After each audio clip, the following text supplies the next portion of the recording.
አልጾም፣ አላስቀድስ፣ ከቤትህ አልመጣ።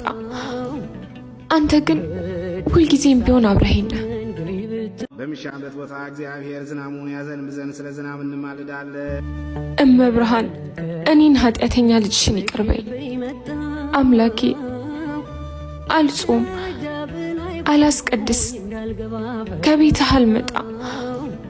አንተ ግን ሁልጊዜም ቢሆን አብረኸኝ ነህ። ከመሸ መጣውና ወደ ቤት መግባት ፈራው። ሄሎ ሄሎ፣ ምን ነው? ኧረ እዚህ ምን አስመሳይ ሰው አይቼ ነው። ጠዋት ሌላ ማታ ሌላ። አሁን እሺ፣ እሱ ምን ቤት ነው?